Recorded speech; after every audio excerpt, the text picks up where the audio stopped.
اس سے پہلے کہ میں حدیثیں ذکر کروں، میں دو چار مسئلے ذرا آپ کو یوں اسی لیے بتانا چاہ رہا ہوں کہ ذرا اچھا ہے آپ کو معلومات بھی حاصل ہوں۔ ایک مسئلہ یاد رکھیے گا کہ جب آپ دوسرے شہر میں پہنچتے ہیں اور کچھ دن ٹھہرنے کی نیت کرتے ہیں، تو جو شخص آپ کے تابع ہوتا ہے،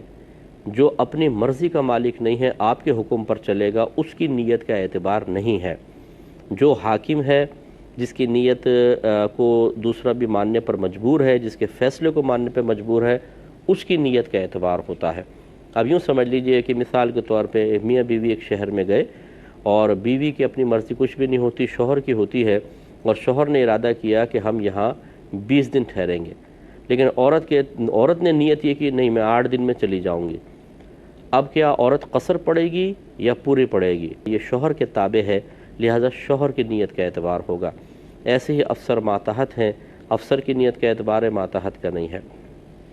تو اچھی طرح یاد رکھیں کہ یوں نہیں ہوگا کہ جو اپنی مرضی کا مالک ہی نہیں ہے، دوسرے کی مرضی کے تابع ہے، وہ اپنی ہی کوئی نیت کر کے اور اپنے لیے قصر یا پوری نماز کا تعین کرنے لگ جائے، بلکہ جو اوپر اس کے ہے، جس کی رائے کو یہ ماننے پر مجبور ہے، جو اس کی رائے کو بدل سکتا ہے، جس کے ہاتھ میں فیصلے کا اختیار ہے، اس کی رائے کا اعتبار ہے۔ ہاں، یہاں ضمناً ایک مسئلہ یاد رکھیے گا کہ مہر ایک ہوتا ہے مہر معجل عین کے ساتھ، جس کو عند الطلب بھی کہتے ہیں، اور ایک معجل ہوتا ہے حمزے والا مہر معجل۔ مہر معجل حمزہ والا جو ہے، اس کا مطلب یہ ہوتا ہے کہ اس کی کوئی ایک میعاد مقرر کر دی جاتی ہے، 10 سال میں دیں گے، 20 سال میں دیں گے، اور اگر کوئی ایسی مدت مقرر نہیں ہوتی تو پھر شوہر کا انتقال ہو جائے یا خدا نخواستہ طلاق ہو جائے یا بیوی کا انتقال ہو جائے، یعنی کسی ایک کا انتقال ہو تو پھر یہ مہر کی ادائیگی کا مطالبہ ہوتا ہے، یا اگر طلاق ہو جائے تو پھر شوہر سے مہر عورت کو دلوایا جاتا ہے۔ لیکن جو دوسرا ہے مہر معجل عین والا، جس کو عند الطلب بھی کہتے ہیں، اس کا شرعی طور پہ مفہوم یہ ہے کہ عورت جب چاہے مطالبہ کر سکتی ہے، اور اگر شوہر نہیں دیتا تو یہ شوہر کو اپنے قریب آنے سے روک سکتی ہے، اور اگر وہ اس کو سفر پہ لے جانا چاہے تو اس کو منع کر سکتی ہے۔ یعنی گویا کہ جس عورت کا مہر معجل باقی ہوتا ہے، وہ ان دو امور میں خود مختار ہوتی ہے، شوہر کو قریب آنے دے یا نہ آنے دے، اسی طریقے سے سفر پہ شوہر کو لے جانے دے یا نہ لے جانے دے۔ اس مسئلے کو جب آپ سمجھ گئے تو آپ پھر اس طرف آئیے کہ اگر ایک میاں بیوی کسی شہر میں پہنچے ہیں اور شوہر نے بیوی کا مہر معجل ادا کر دیا ہے، یا مہر معجل ہے ہی نہیں، مہر معجل حمزہ والا، تو پھر تو بیوی اپنے شوہر کی مرضی کے تابع ہوگی، اور اس کی اپنی نیت کا اعتبار نہیں، جو شوہر نیت کرے گا اتنے دن کا اعتبار ہوگا، اسی کے مطابق شرعی حکم ہے۔ لیکن اگر بیوی کو اس شخص نے مہر معجل نہیں دیا ہے تو اب یہ عورت اپنی نیت کے اندر خود مختار ہے، لہٰذا اب اگر یہ بیوی نیت کرتی ہے کہ میں 8 دن ٹھہروں گی اور شوہر کا ارادہ ہے 15 دن ٹھہرنے کا، تو شوہر پوری نماز پڑھے گا اور بیوی قصر نماز پڑھے گی۔ امید ہے کہ آپ کو یہ مسئلہ بھی سمجھ میں آ گیا ہوگا۔ اب یہ دیکھیں جو حدیثیں آئیں گی، اس میں نے پہلے آپ کو سمجھایا کہ دن مختلف ہیں، اور ہمارے فقہ احناف نے جب حدیثوں میں مختلف دن آئے ہیں کہ سرکار نے اتنے دن میں قصر کیا، اتنے دن وہاں ٹھہرے تو نماز قصر پڑی ہے، جب دن مختلف آئے ہیں تو اب یہ فقہا کا کام ہوتا ہے کہ وہ غور کریں۔ کیا عوام کو یہ کہیں کہ جب آپ شہر میں جائیں 20 دن ٹھہریں تو آپ 20 دن میں قصر کر لیجئے گا؟ کسی کو آپ کہیں کہ آپ وہاں ٹھہر کے 10 دن ٹھہرنے کی نیت کریں تو قصر کیجئے گا؟ تو یہ تو ایک عجیب و غریب صورتحال ہو جائے گی۔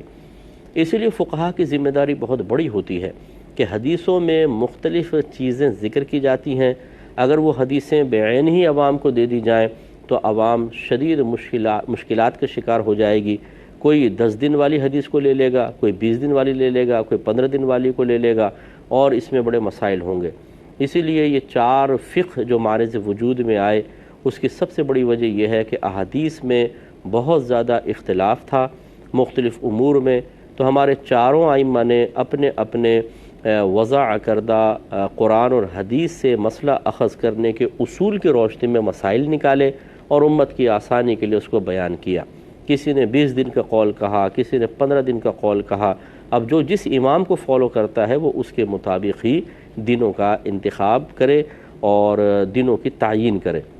اور اس کے مطابق شرعی حکم کو وہ اپنے لیے تلاش کرے گا۔ ایک انہوں نے پوچھا کہ جو گھر ہے والدہ کا وہ 200 کلومیٹر دور ہے، اب بیٹی اور داماد اگر اس گھر میں جاتے ہیں تو کیا حکم شرع ہوگا؟ دیکھیں فقہ میں اسی پہ فتویٰ دینا پسند کرتا ہوں کہ یہ مسئلہ لڑکے کے لیے تو یہ ہے کہ جس جگہ وہ شادی کرتا ہے چاہے وہاں رہائش رکھے نہ رکھے وہ اس کے لیے وطن اصلی بن جاتا ہے، لہٰذا جب داماد وہاں جائے گا تو وہ تو پوری پڑے گا۔ لڑکی جو ہوتی ہے اس کا حکم یہ ہوتا ہے کہ جب اس کی رخصتی ہو جاتی ہے تو پھر سسرال اگر کم از کم 92 کلومیٹرز دور ہے تو اب وہ اس کا وطن اصلی ہے، یہ ختم ہو جاتا ہے۔ جب اپنے گھر پر آئے گی، اگر اتنی دور ہے گھر پر آئے گی تو پھر وہ قصر نماز پڑھے گی، اور اگر اتنی دور نہیں ہے جیسے دوسرے محلے میں یا اسی شہر میں تھوڑا سا آگے کہیں اس کی شادی کر دی ہے تو پھر وہ اپنے چاہے گھر پر ہو سسرال پر ہو، اب وہ فاصلے کا مسئلہ ہی نہیں رہا تو وہ پوری نماز پڑھے گی۔ تو یہ ذرا ذہن میں رکھیے۔ بہن ایک فرماتی ہیں کہ ایک عورت تھی، وہ حج پر یا عمرے پر گئیں، وہاں جا کر کہتی ہیں تھی مسافرہ، تو کہتی ہیں میں آدھی نماز کیوں پڑھوں، میں تو پوری نماز پڑھوں گی، کیونکہ یہاں کا ثواب ایک نماز کا ثواب 1 لاکھ کے برابر، 4 رکعت پڑھوں گی 4 لاکھ کے برابر ہے، تو صحیح طریقہ میرے نزدیک تو یہی ہے۔ معاذ اللہ ثم معاذ اللہ ایسی بہن کو چاہیے، یہ 1.5 ہوشیاریاں ہوتی ہیں، اس قسم کے جو جاہل قسم کے لوگ ہوتے ہیں وہ سمجھتے ہیں حج یا عمرہ کرنے کے بعد ہم اللہ کی بارگاہ میں بڑے مقبول ہو گئے، حالانکہ اس حج یا عمرے کے بعد اللہ کی بارگاہ میں مقبول ہوں گے جو اغلاط سے پاک و صاف ہو، جو کامل طریقے سے ادا کیا گیا ہو۔ ویسے تو اللہ کی مرضی ہے جس کو قبول فرما لے، لیکن اس کا آخر کوئی ضابطہ قاعدہ بھی تو ہے، اللہ نے کوئی قانون تو بنائے ہیں۔ اب اللہ تعالیٰ کے قانون کو توڑنے کے بعد کیا کہ جی دیکھا جائے گا، کوئی بات نہیں۔ حضرت عمر فاروق رضی اللہ تعالیٰ عنہ نے نبی کریم صلی اللہ علیہ وسلم سے پوچھا تھا، یا رسول اللہ صلی اللہ علیہ وسلم، قرآن میں تو یہ ہے کہ جب تمہیں کافروں کا فتنہ محسوس ہو تو نماز کو آدھا کر کے پڑھ لو، قصر کے ساتھ پڑھو، اور اب اسلام کو اللہ نے تقویت عطا فرما دی ہے، تو کیا اب ہم پوری نماز نہ پڑھیں سفر میں؟ نبی کریم صلی اللہ علیہ وسلم نے فرمایا کہ عمر، یہ نماز کا قصر کیا جانا اللہ تعالیٰ کی طرف سے تمہارے لیے ایک صدقہ ہے، ایک تحفہ ہے، اس کو قبول فرماؤ، اسے قبول کرو۔ تو صحابہ کرام علیہم الرضوان مکے مدینے میں رہنے کے باوجود، مطلب جو مسافر باہر سے آتے تھے، جو صحابہ تو باہر کے بھی تھے، وہ قصر نمازیں پڑھتے تھے، اس طرح یہاں والے باہر جاتے تھے قصر نمازیں پڑھتے تھے۔ اب ان بہن سے دائرہ ادب میں رہ کے کویسچن ہے کہ آپ کی سمجھ اور عقل کیا معاذ اللہ ثم معاذ اللہ نبی کریم صلی اللہ علیہ وسلم سے بھی تجاوز کر گئی ہے کہ جو آپ کے مسافر صحابہ مکے مدینے میں آتے تھے وہ تو قصر نماز پڑھیں، وہ پوری نہ پڑھیں، ان کو نبی کریم قصر کا حکم دیں، اور آپ اپنے پوری 4 نمازیں پڑھیں، وہاں 4 رکعتیں پڑھیں۔ یاد رکھیں آپ گناہ کبیرہ کی مرتکب ہوئیں۔ کسی نے آپ کو یہ نہیں بتایا کہ وہاں پر اگر نیکیوں میں اضافہ ہے تو بعض علماء کہتے ہیں کہ وہاں کا گناہ بھی 1 لاکھ کے برابر ہے۔ اور یاد رکھیں قصر نماز پڑھنا مسافر پر واجب ہے، پوری نماز پڑھے گا تو گناہ گار ہوگا۔ آپ اللہ کی بارگاہ میں توبہ کریں اور اس قسم کی ہوشیاریاں دین کے معاملے میں ہرگز نہ کریں۔ انسان کو معذرت کے ساتھ برا نہیں مانیے گا، اپنی اوقات کے مطابق ہی کلام کرنا چاہیے۔ بسا اوقات وہ اپنی اوقات سے آگے بڑھتا ہے، اپنی حدود سے باہر نکل جاتا ہے، تو وہ سمجھتا ہے میں بہت اچھا کام کر رہا ہوں، لیکن اصل میں شیطان پیچھے کھڑا ہوا کہہ کے لگا رہا ہوتا ہے کہ دیکھا میں نے اس جاہل کو کیسے استعمال کیا اور کیسے اس کی آخرت کی بربادی کا سامان کیا۔ توبہ کرنا بہن پر واجب ہے۔ یہ کہتے ہیں کہ کوئی مکے سے مدینے گئے تاکہ واپسی میں پھر عمرے کا احرام پہن لیں گے، اور وہاں 2 نمازیں پڑھی اور بھول گئے کہ قصر کرنی ہے، پوری نماز پڑھ لی، تو کیا حکم شرع ہوگا؟ دیکھیں نماز ہو گئی لیکن گناہ گار ہوں گے، کیونکہ قصر واجب تھی، واجب کا ترک ہوا، اور اس پر سجدہ صاحب نہیں تھا، جیسے ایک حضرت نے اپنا اجتہاد کر کے اس پر سجدہ صاحب کر لیا، تو سجدہ صاحب نہیں ہوگا، بلکہ اس نماز کو کبھی بھی دوبارہ موقع ملے تو لوٹا لیجئے گا۔